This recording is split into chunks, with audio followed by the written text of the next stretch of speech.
Well, congratulations, Eric. He's got the nation's newest prepper. Congratulations to Eric, and the only people who are truly prepared to have babies are the ones that understand that they are unprepared. Yeah, it's lack of sleep for the next 3 months, I'm sure, at least. So, anyways, my name is Ian. Yeah, my name is Ian. I live on a small hobby farm in BC. I'm an outdoor enthusiast, sport shooter, reloader, field officer for the CCFR, and my farm's designated handyman.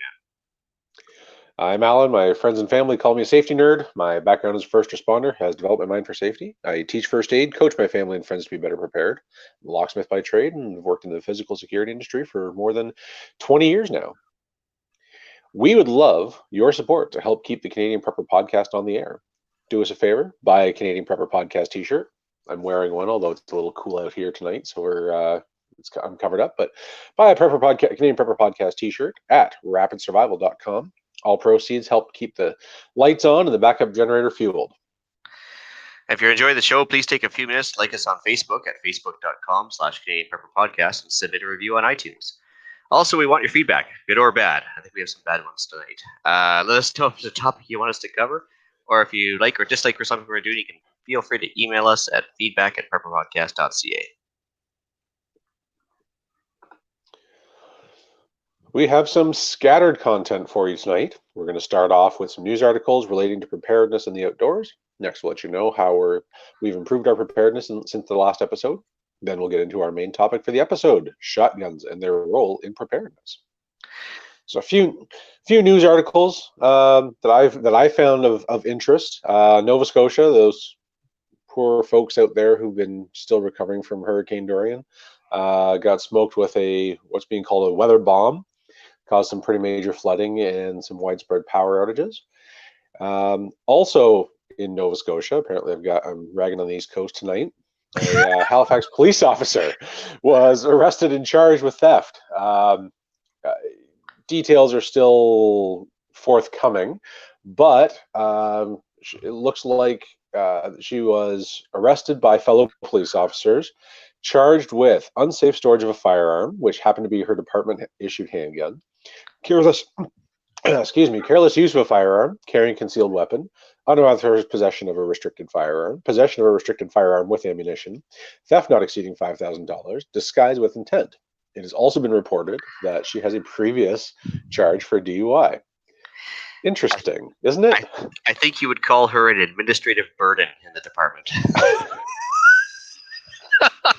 It's a bit of a hot mess there for sure.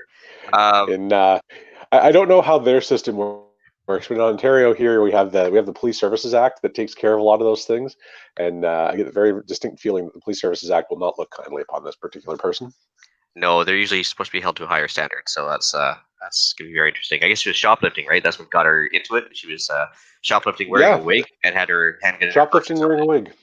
Yeah, and then she happened to have her department-issued handgun with her at the time, which, that was something that I learned is that they're not supposed to do. I assume that police officers were armed most of the time, or at least had the option of being armed. But it looks like that is not the case. So there you go. That's of note that because she has unauthorized possession of a restricted firearm, it means she likely doesn't have her PAL. That's true. Which I find it's still mind-boggling to me. Yeah. Well, yeah, the fact that a badge negates the need for an RPAL. What have you got for us, Ian? Yeah, well, it's very interesting. Power outage in California is what I got. So I've got, it was a planned power outage, but interestingly enough, the reason they shut down the lines was not due to a technical issue, it was about liability.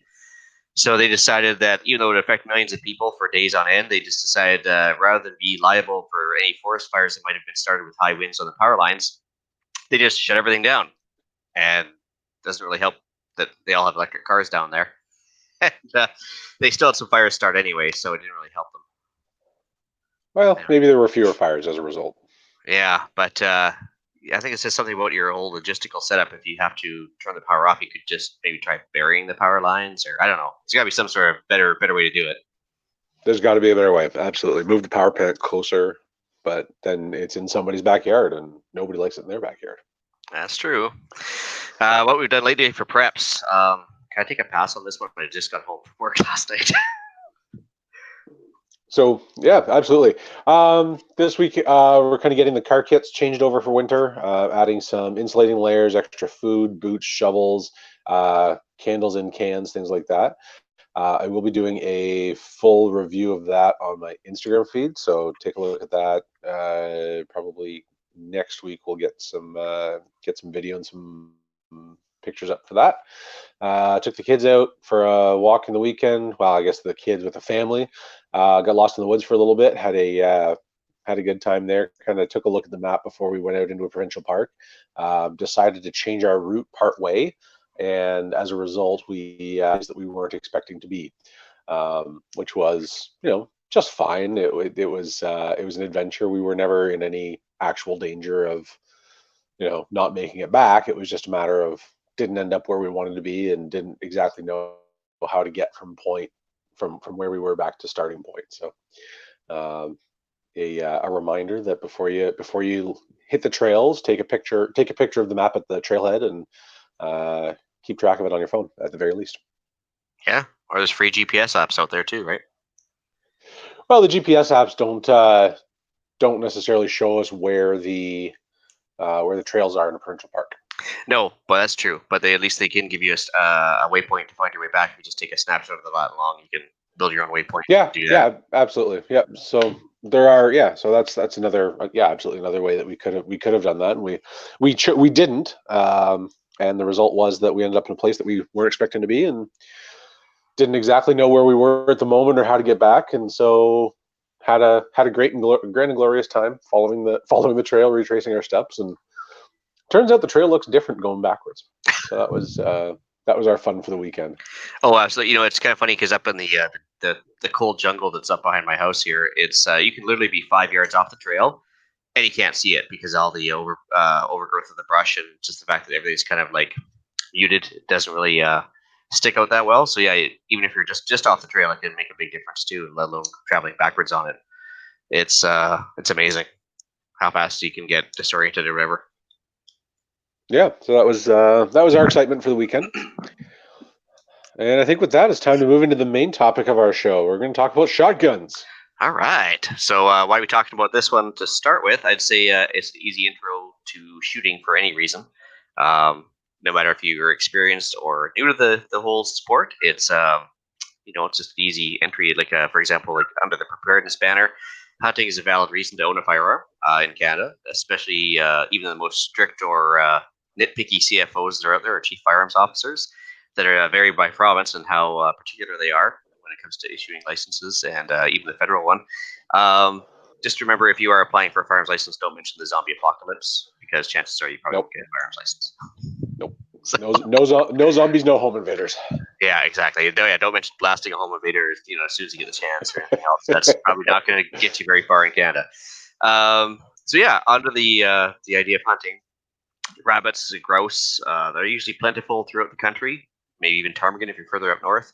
It's kind of like I call it a gateway animal for hunting, especially grouse because they're so easy to deal with afterwards. There's plenty of them. Doesn't require a whole lot of skill to get them, and Yep. shotguns a good way to get them for sure. You can also use 20 rifles and stuff, but this is just a kind of a no brainer. Yep. Um, So yeah, shotguns are the easiest way to get birds as well, squirrels, any kind of small to moderate sized game. Um, it's a great, yeah, like you said, it's a great way to get started for sure. well, especially for moving targets like rabbits or birds in flight. I mean, you're never going to hit a bird in flight with a rifle, whereas a shotgun, it's obviously a much easier task to accomplish. That's why people use them. Um, Yep. yeah, so it's definitely a good thing. A good thing about using a shotgun in hunting purposes, no sighting in required. So if you're new to rifles or shotguns and you don't know how to make sure your sights are all aligned, there really is no sight on them. Just a little metal bead on the front of the barrel. So it comes kind of pre-sighted in. It's this shot spreads out so much from the shotgun that it doesn't require any sort of precise setting in measurement or anything. Other than that, you just need to Yep. familiarize yourself with the controls of how it works, and then you're on your way. And depending on the type of shotgun, which we'll discuss in a little bit, the controls are also pretty darn basic. Yeah. And I mean, just overall, they're easy. They're easy to maintain. They're easy to use. They're easy to clean. They're a good utility workhorse, or they can be. I mean, you can get some pretty fancy shotguns out there, but a good basic shotgun is pretty easy to control, pretty easy to use. You don't have to be a gunsmith to make it your own. Oh, yeah, for sure, because the the skill set required for a shotgun is a lot less so than like a rifle at distance. And there's plenty of ways to practice for fun, like between skeet shooting and trap shooting. So there's a Yep. sport called sporting clays that mimics like everything from birds to rabbits along the ground. Available at your local gun club, I'm sure, and it's very easy to maintain your competency with it. Yep. So Sporting versatility. clay is a fun game. Yep.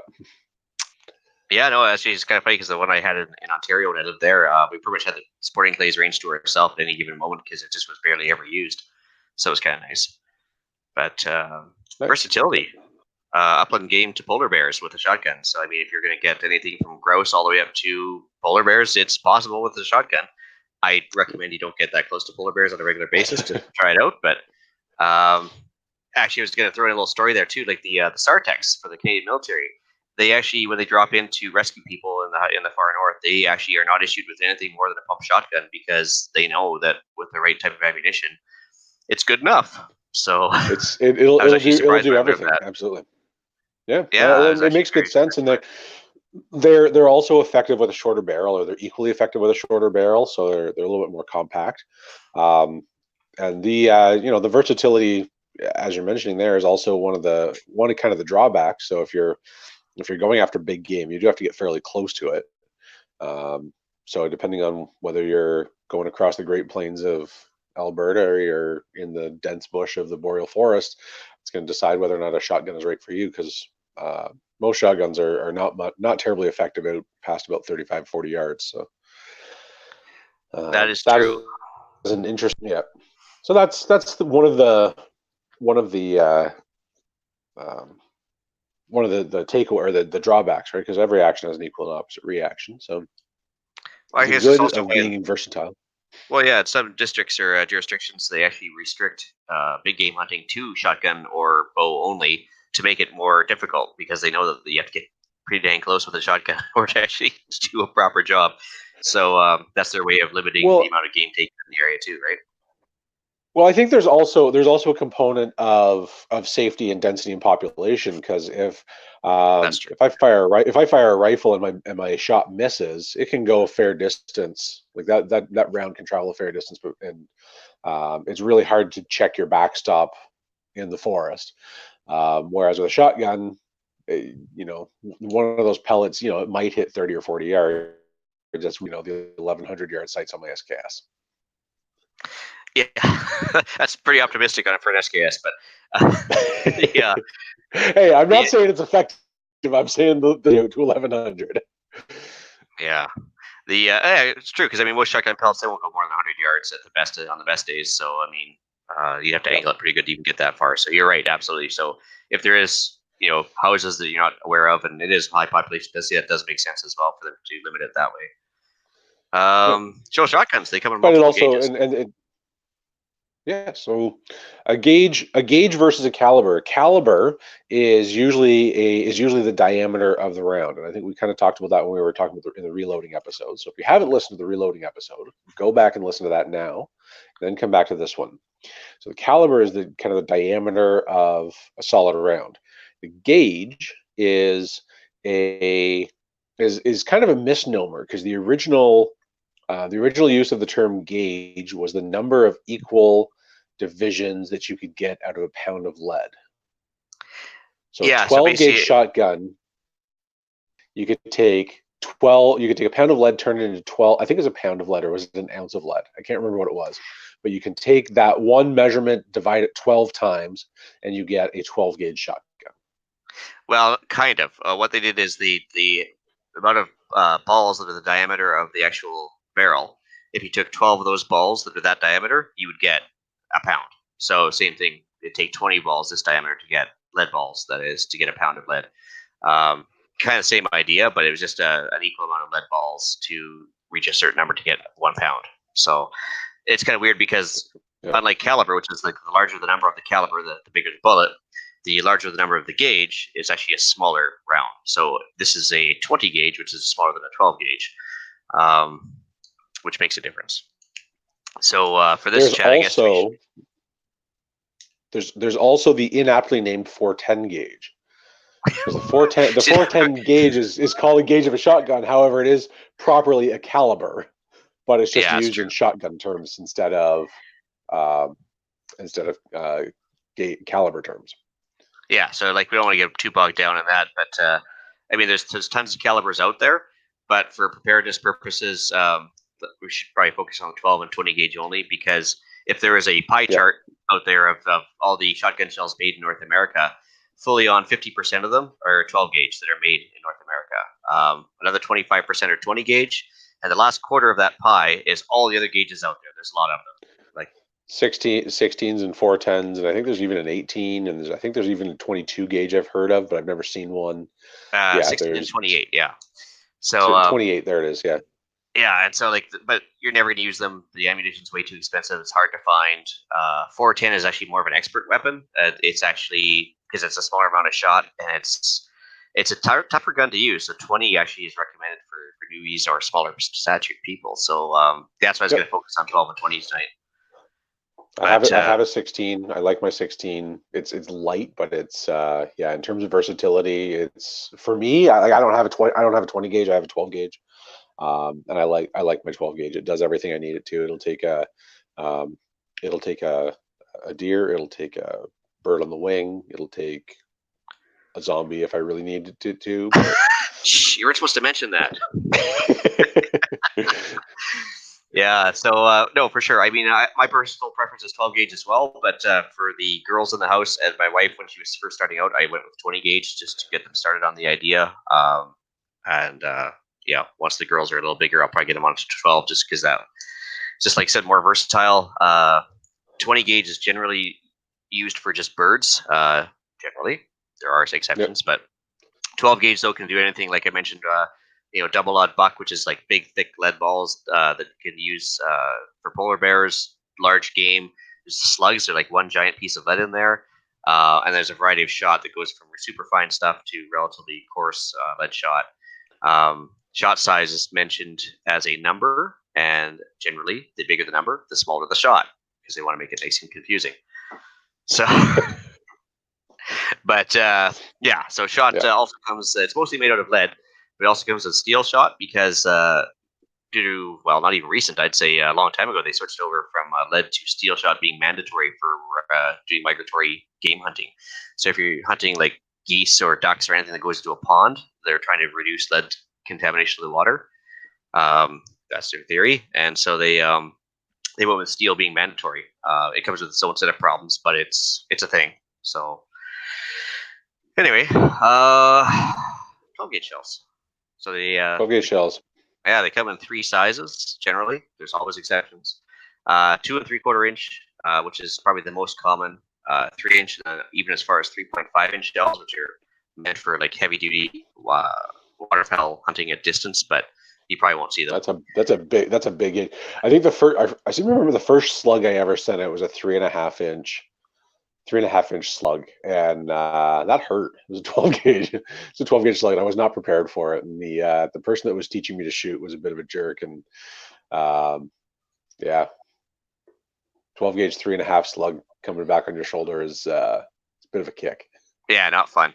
20 gauge shells come in 2 3/4 or just 3 inches. That's it. Most shotgun chamberings, as far as what your shotgun will actually take, are marked on the barrel.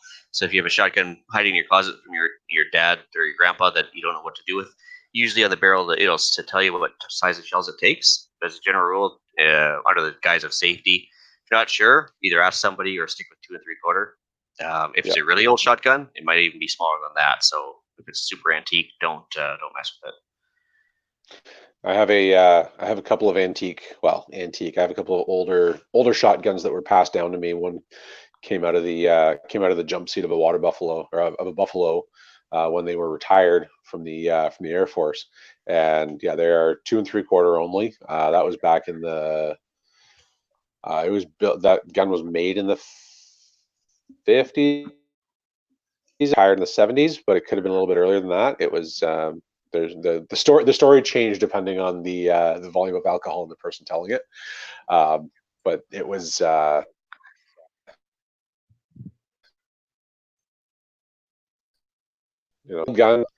Yeah, but it was 2 3/4 only. Of note, especially if you've got a pump action shotgun that has a tube, make sure that it is plugged for the appropriate length of, or the appropriate size of your shells. Because if you've got the wrong plug in there and you get stopped by the smokies, you can run into trouble. Well, you actually limited when you actually are out hunting. You're limited to having 2 in the tube plus 1 in the chamber. So that is a hunting regulation, not a Firearms Act thing. But Yeah. Anyway, yeah. So the other thing, actually, you mentioned that as the measurements are measured on the barrel, usually for what size of shells it can take. If the barrel is easily removed, sometimes people can put a newer barrel on there that might say you're good for longer shells, but the receiver, like the part that takes the recoil, might not be built for those larger shells. So just be extra careful with that. If you're not sure, ask somebody that knows. Mm-hmm. So yeah, hot tip: buy 2 3/4 inch shells. Generally, you can't go wrong. But if it's super old antique, take it to an expert for sure. Barrel constrictions. So on the edge of the end of the barrel, they have something called a choke. Chokes can be either fixed or they can be actually like something you can thread in and out and change them out at will. Yeah, I was going to mention there's about 8 different chokes available, but there's 3 basic ones. One's called cylinder bore, which is basically a straight tube. Full choke, which is super tight, and modified choke. And the reason they do that is in order to control how far the shot spreads out at a certain distance. Is that a good way to describe that? Yeah. So yeah, it's by the way, again, pro tip: if the shotgun that you choose has a changeable choke, make sure you always have something in there, even if it's just the cylinder bore, because otherwise you're going to mess up the threads and you'll never get a new choke in there without taking it to a gunsmith. Don't ask me how I know that, but yeah, essentially it's the tighter the tighter the choke, so that full choke is going to have the narrowest spread of shot, whereas the cylinder bore is going to have the widest spread of shot, and the modified is going to be somewhere in the middle. And depending on what you're using it for, you may need a specific choke for something to get a desired result at a specific distance, and that's akin to zeroing the sight on a rifle, like zeroing the sights at a specific distance and then adjusting for distance beyond that. So that's kind of what those are for. But it's you don't need to get uptight about it when you're first learning about shotguns. No. And some of the cheaper ones just come with a fixed choke. There's not much you can do about it anyways, unless you want to permanently change it. So Yep. So types available. Again, there's exceptions, but generally they come in single shot, pump action, or semi-auto. For now, Yep. that could change come Monday. We'll see. We'll see. Yep. Yeah, but there's also different types. There's actually a bolt action shotgun out there that looks like a modified hunting rifle, but those are generally poo-pooed upon nowadays. Cool. Yeah, and they're also really cheap too. There's also the single shot also comes in either single or double barrel. Should be mentioned as well. Yeah, like a break action type. Like it's break action. Yep. Yeah, it can be single or double barrel. Everybody knows what a double barrel shotgun looks like. As luck would have it, I have a single shot shotgun with me here tonight, so this is going to guarantee we get demonetized if we were trying to do so on YouTube. But since I'm going to show it, anyways, I think I've already done it. There it is. Check the camera here. Yeah, so this is a break action shotgun, single shot, and well, that's why they call it single shot. It's only got 1 barrel, and I meant to put it in 1 shell at a time. You can see it's quite empty there, so we're all safe. Yeah, so where do I start with this one now? This is called a Baikal 18, which is probably the cheapest shotgun you're going to be able to find used online. There's a couple states to do it from. I got this one for $145. It's in fantastic shape, made in Soviet Union back when USSR was a thing. It's fantastic, super reliable. It's great in cold weather. It's kind of got a neat look to it, especially with this little thing right here, which you probably won't see on any other shotgun. But the problem is, of course, there's no parts available for it. But the good news is all the parts were handmade, so you can always make more. So yeah, it's back when communism wasn't worried about making a profit. They pretty much hand fit all these ones together, so they're actually a high quality item considering what you spend for them. They're actually all basically handmade, which is pretty awesome. They are limited in shell size, so under that banner of if you're not sure, check or just keep it safe. 2 3/4 only on this one. So this takes the smallest size shotgun shells available. However, that's a good thing because it's super light, and so even the 2 3/4 shells on it kick like you wouldn't believe. Like there's a lot of recoil with this thing. So yeah, I'd recommend if you do get one of these, get a recoil pad because it'll destroy your shoulder otherwise. The good thing about this one, this is my personal recommend if you're going to get a single shot shotgun. The reason being is that under the Soviet banner, they spread the AK-47 around the world because it was super easy to operate and it was cheap and it was only had 4 controls. This thing's got 3, so it's even easier to work than the old infamous AK-47. So it doesn't require a tool to take down.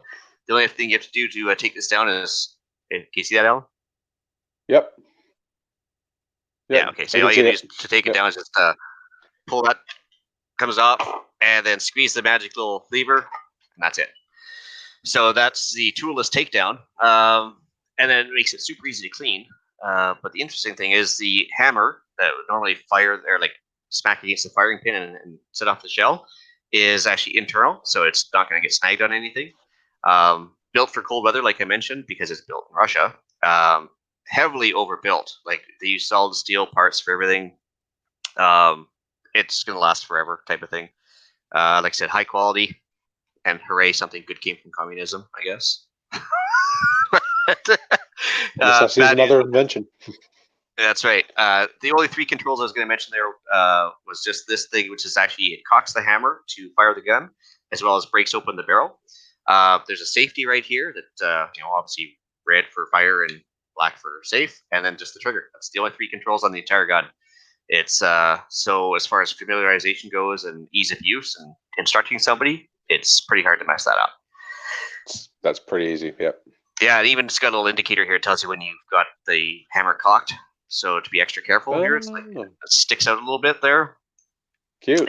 And if it's not cocked, it's you'll know because it'll go flush. But as soon as you cock the hammer, it sticks out. Oh yeah, there it is. Okay.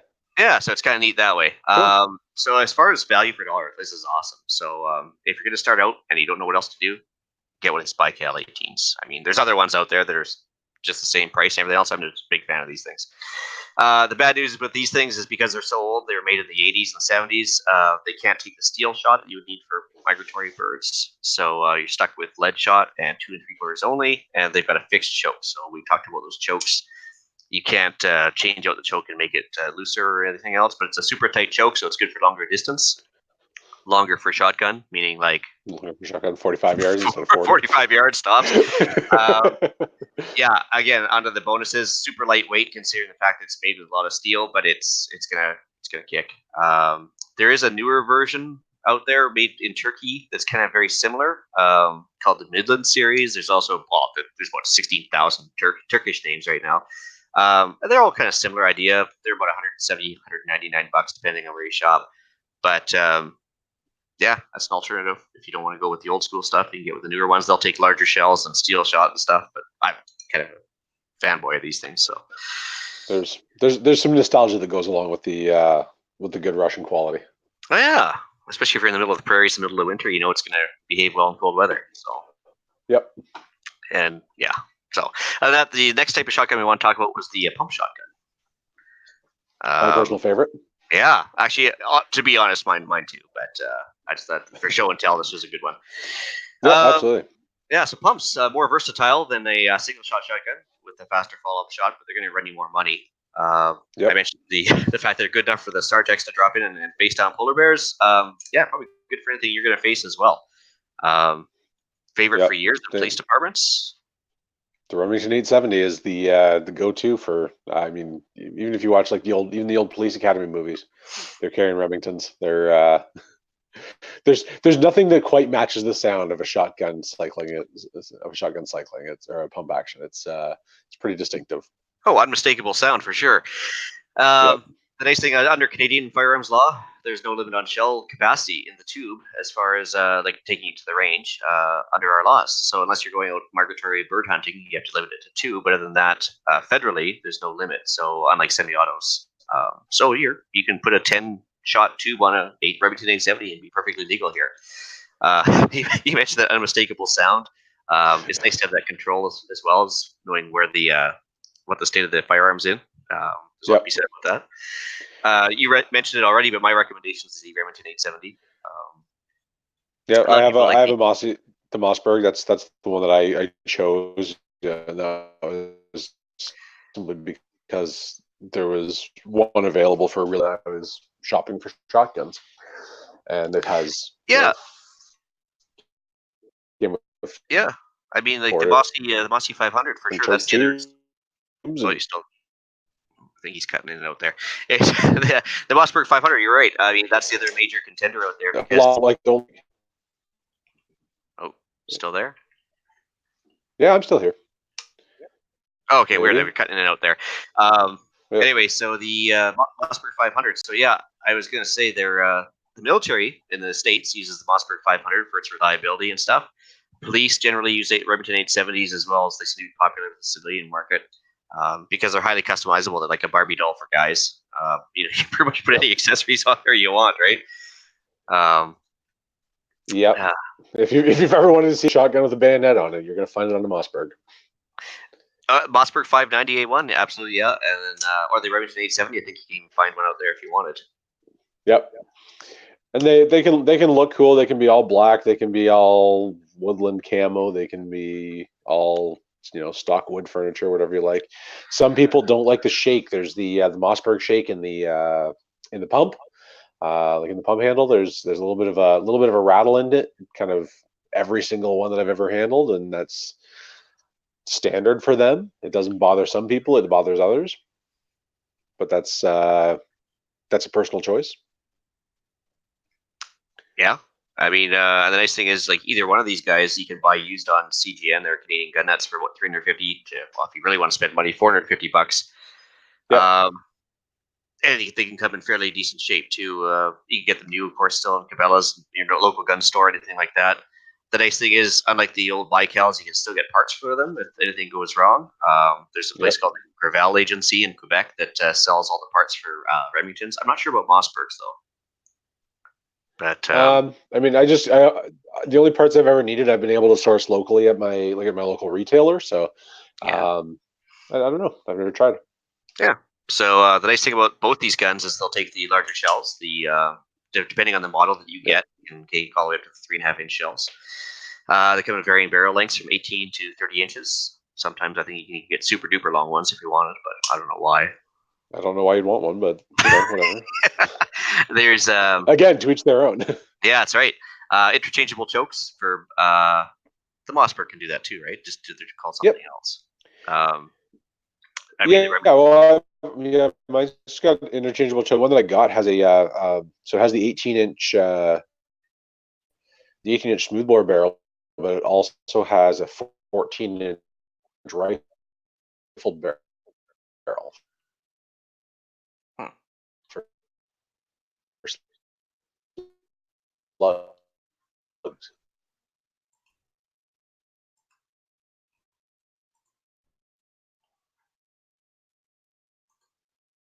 Oh, I think Alan's gone. The Sky internet is not doing, or the satellite internet is not doing so well for me tonight. It's a little bit overcast and kind of cloudy, and so my internet's wonky. Oh, no worries. It's still better than Hughes right now because he's in that power outage. But yeah, so I was going to say the older Wingmasters, like Remington 870 Wingmasters, are kind of the higher quality ones. You get those from the 70s and 80s. They're like super high quality, kind of like Swiss watches. Newer ones, there are some issues with quality control for both those brands. So if you're going to get either one of those, you might want to check on YouTube on how to fix some of the common issues, or just give us an email. Yep. That's what I had to say about the pumps. That's about all. That's all there is to say about the pumps. They're reliable. There's a little bit more to them, but they're still not super challenging to figure out quickly. Yeah, that's about that. Yeah, which brings us to semi-autos. Yeah, semi-autos are good for competition. Dare I say self-defense, but a fast. We're not allowed to use guns for self-defense. We're in Canada. Well, technically we are. We just don't want to mention that. It's actually covered in the Firearms Act under self-defense as a legitimate reason for using or owning a firearm, but they just they'll never approve you if you tell them that's why you want one. But that's just the idiocy of our laws nowadays. But anyway, so for the actual purpose that I would buy mine for, which would be the fast follow up shot if you're hunting, or if you're in competition, if you duff a shot trying to hit a sporting clay, or if you're doing the 3-gun thing, like they do in Alberta all the time, that second follow up shot is really handy when it's like only half a second away. Yep. Semi-autos are currently used by the military. They were used quite successfully in the Middle East there for a couple of decades. Unfortunately, under Canadian law, we're limited to 5 rounds for semi-autos. So unfortunately, that's kind of a downer for that. So now is that 5 in the mag and 1 in the chamber, or 5 total? That is 5 in the mag and 1 in the chamber technically, but it's 5 of the largest shell available that it can hold. So if it holds 3.5-inch shells, you can actually make it 5 3.5-inch shells of capacity. But if you put 2 3/4 in there, you might be able to sneak an extra one in. Yep. So I don't know. It's the old 40 cal 9mm trick for handguns. Yeah, you put 40 cal mags and fill it with 9mm. You can get 4 or 5 more rounds in it. Yeah, but there's some shenanigans going on with the RCMP right now. They're kind of reinterpreting that, and they're saying it might be 5 of the smallest after all. And anyways, long story short, semi-autos are pain in the butt right now. Yep. So the Benelli M4. It was my personal favorite for semi-autos I've ever shot so far. It was actually my wife's first shotgun she ever shot, and she wanted one right away. But when I told her the price tag, she changed her mind. You can buy a used car for the price of a Benelli. Yep. So a Benelli M4 will run you about $2,400. So obviously you're paying for quality and versatility and everything else. But yep. If somebody wants to send me one for review, though, I'll gladly do that. Oh, 100%. I will gladly take it out and put it through its paces and talk about it, and I may or may not give it back afterwards. Yeah. So if I was going to recommend one, that's the one they've been using in the Middle East for quite a while, quite successfully for various purposes with the military and competition here in North America. But yeah, pretty fun gun. One of the pseudonyms or one of the nicknames for shotguns. I mean, you hear scattergun all the time, but you also hear trench sweepers. That's kind of what they were designed for. It spreads shot down range pretty quick and over a wide area. Oh yeah, no, it's got a million uses for sure. Honorable mention before we stop talking about types. We mentioned the Benelli M4, but the Remington Versamax is kind of a lower budget and more quality for your dollar spent. Yep. Available. You get them at TradeX Canada, and the old Baikal IJ58. So it's the double barrel version of this thing. Instead of $145, I think you get them for about $250, and you get a double barrel that looks kind of cool. And you can pull out your best Elmer Fudd hat and go hunting for wabbits. The first time I went hunting was with that old. Oh man, 250 was the model, and I just can't remember the name of the manufacturer. It's escaping me today. Oh, it's probably Stevens. Stevens, that's exactly what it was. Yeah. Stevens 250J with the double barrel. It had the modified choke on the front trigger, which was the left barrel, and the full bore choke on the cylinder bore on the rear trigger, which is the right barrel. Well, most double barrels are designed that you take a close shot first and then a distance shot second. You can also reverse it as well, depending if it's got 2 triggers or it's selectable which one you want to use first. It's pretty cool that way. But yeah, there's all sorts of things like I mentioned recoil pads before. They actually fit on the tail end of the shotgun called the butt. If you want to put a recoil pad on here, it's basically like a foam pad, and it'll negate the effects of the recoil quite a bit on various things. Like Remington has a proprietary one for their stuff called the Supercell, and for $30, it makes your life a whole lot nicer when you're firing a whole bunch of rounds during the day. Or you can just be Russian and wear a thick coat all the time. Yeah, or just grow stronger. Just stop being a wuss and deal with it. Yeah, exactly. Damn the bruises. Yeah. Yeah, like good Russian. So yeah, if you're gonna buy a shotgun, I mean, honestly, for preparedness purposes, if you're just gonna go for food procurement, I mean, there's no sense buying a brand new one if you're just gonna take it out thrashing in the bush. So I really recommend if people are getting serious about this to go on Canadian Gun Nuts, just take a peek on there. It does take up time to set up an equipment exchange account, which is kind of like an eBay Lite with trader ratings and everything else. There's a bit of a process to get involved with that, trying to avoid scams. So there is some effort involved, but if not, go to your local gun store, preferably. If not, your big box store, and most likely at your local gun store, you'll have somebody that knows what they're talking about. Yeah, and one of the big things with any gun, of course, but especially with a shotgun that I found is that it's got to fit you right. So a recoil pad can either take a stock that's a little bit too short and make it fit you properly, or it can take the right size stock and extend it out past your reach a little bit. So make sure that when you're doing that, you match it to yourself, because it's a good idea to have, but not if it makes it harder to shoot. Yeah. Yeah. So Google is your friend.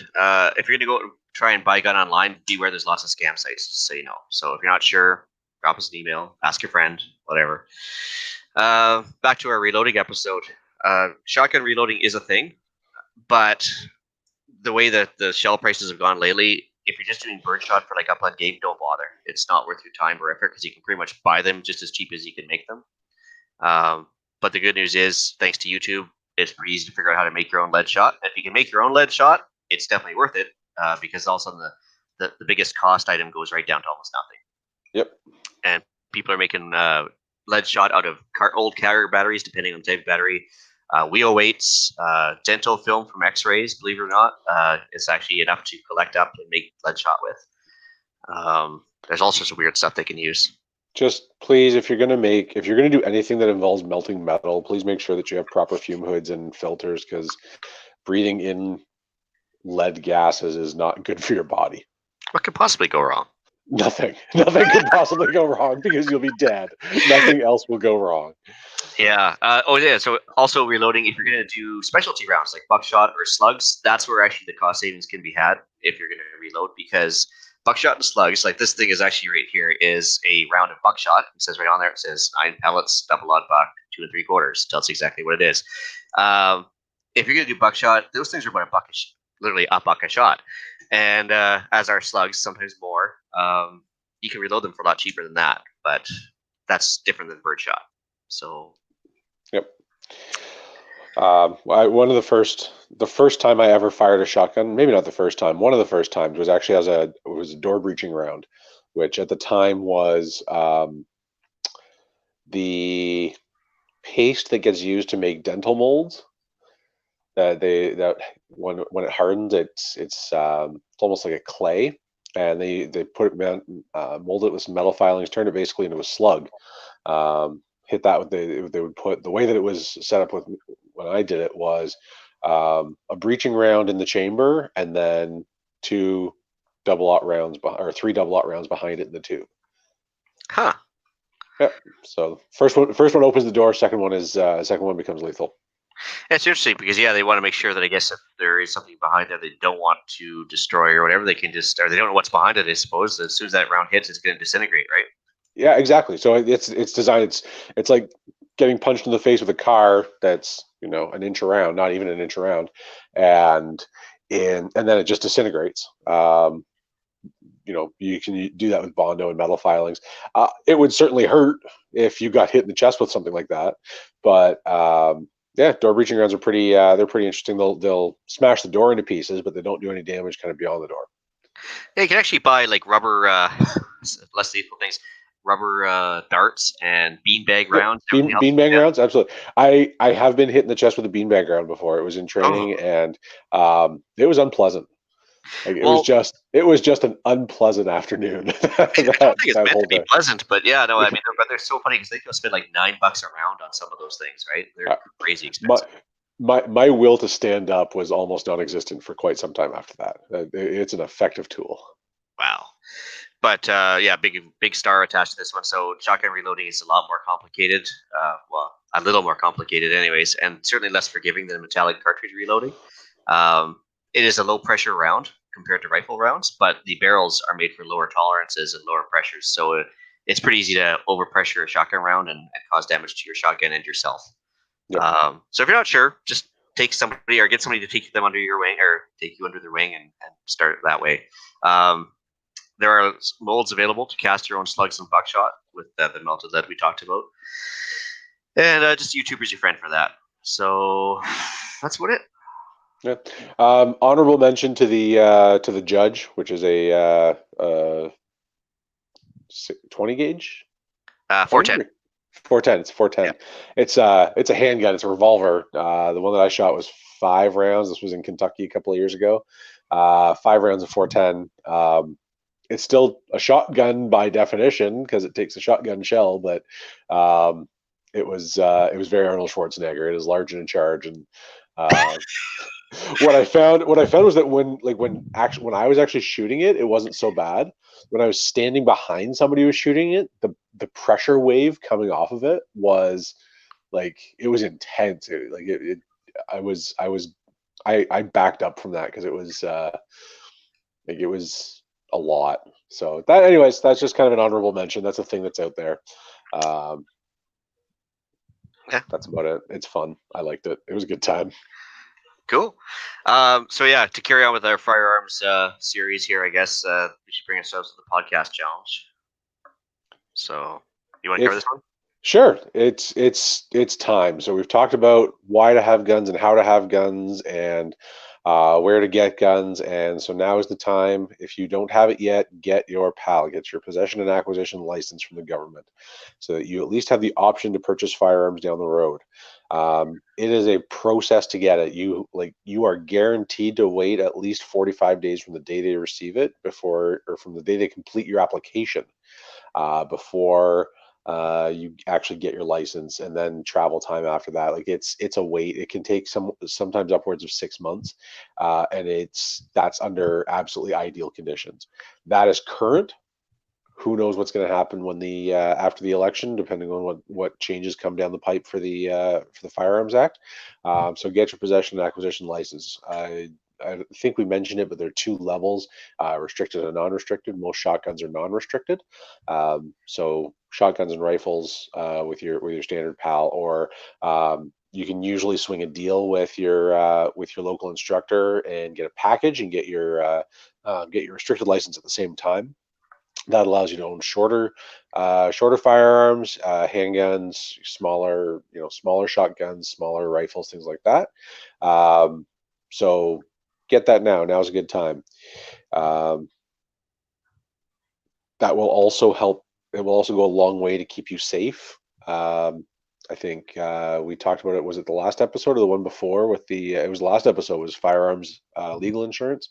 Yeah. Let's not forget that. Go call Zach if you're going to as soon as you get your license, even before you buy guns. Talk to Zach and find out what you need to have, because it's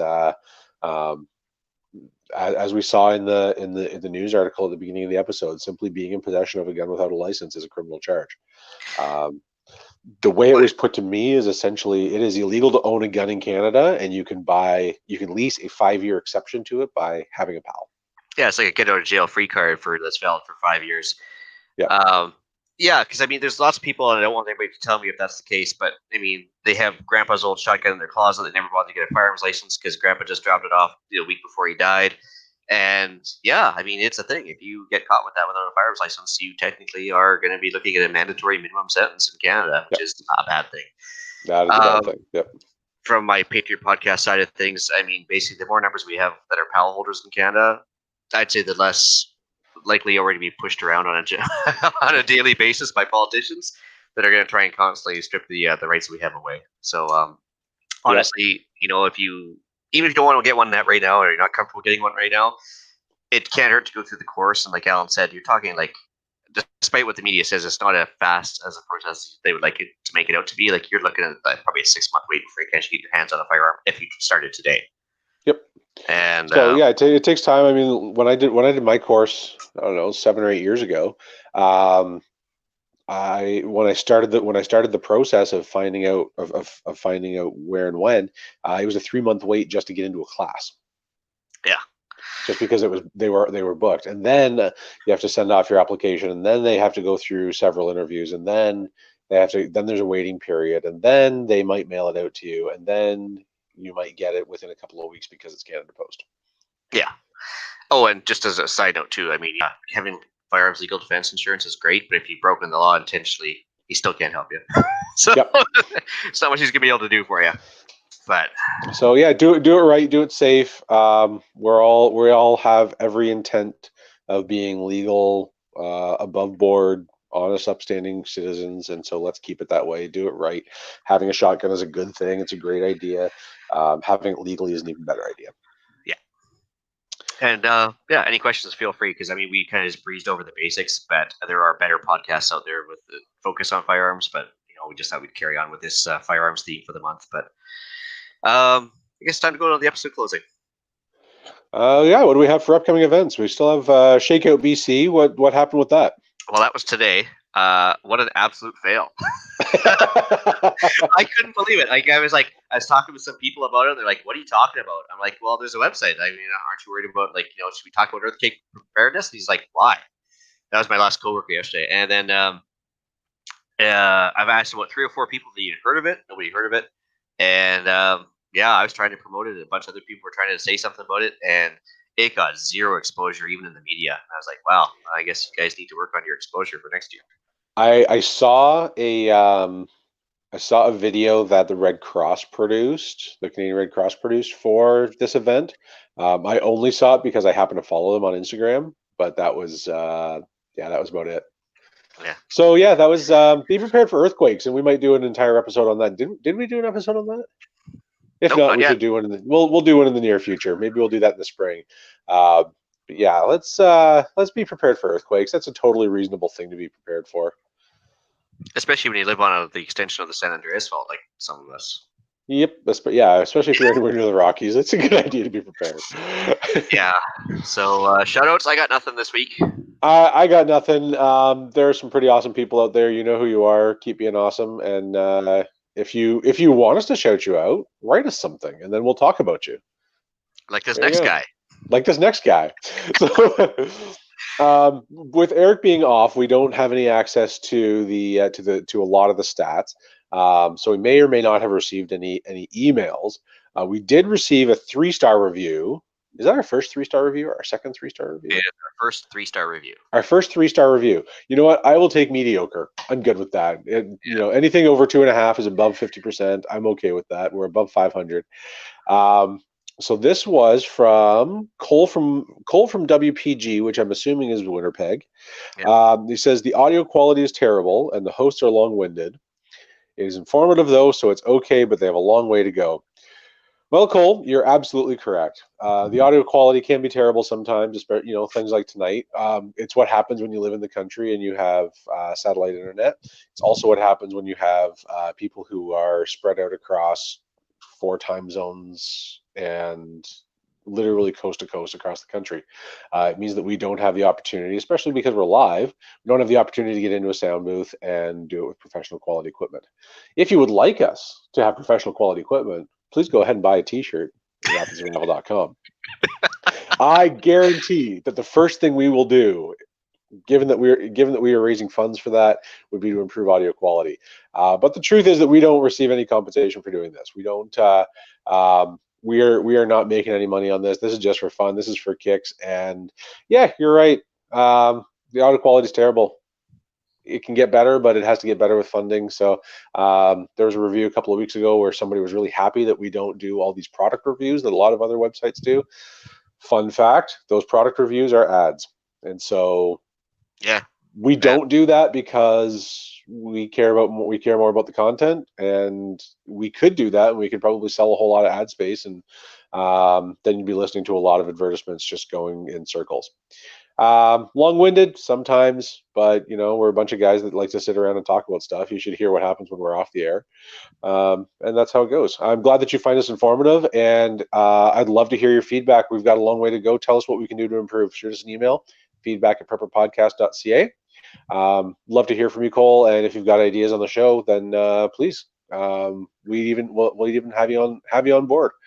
So that's cool, and I'm always happy to talk about guests and what we hear. Yeah, you took the words right out of my mouth for pretty much everything.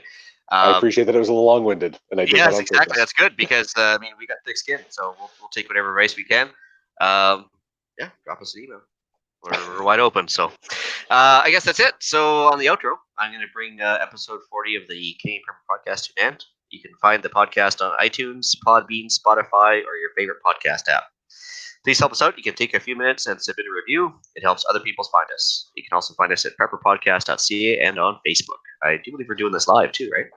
I certainly hope so. You're the one setting it up. So No, Facebook Live as well as YouTube, which is Facebook Live. Yeah, I think that's how it's set up. But because I have satellite internet, I don't get to host, so I don't know exactly what's going on behind the scenes. We do record these shows live via StreamYard. So if you want an early peek at the shows, subscribe to the YouTube channel, Canadian Prepper Podcast, and click the notifications tab. It gives you alerts when we're going live. You should also be able to receive those same alerts for Facebook, but somebody with Facebook would have to confirm that. So if you did find this via Facebook, please let us know. Feedback at prepperpodcast.ca. Or you can contact me directly via Instagram at PPSWO. Cool. So you can reach Ian directly by emailing me at theislandretreat@gmail.com. You can also find me on Canadian Patriot Podcast, also available on iTunes and YouTube. There you can find us discussing more government waste, squirreling off on the odd firearms-related banter, and exposing the daily loss of freedoms we're facing. As a special note, on Monday, we will have some live election coverage that is bound to be entertaining because it's going to be a multi-hour show. And we'll either be, doing tears of joy and maybe some drunken rants of joy or drunken rants of sadness. Who knows? I can't wait for this. Like I frankly I don't often listen to the Patriot Podcast live. I am fully planning to listen to that because man, it's going to be entertaining. Like whether you win or lose, somebody's getting drunk and somebody's going to be yelling about it. So Yeah.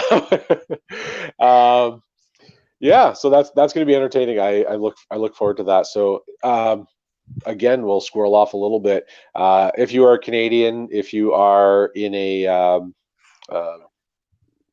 if you are a Canadian, you have a responsibility to vote.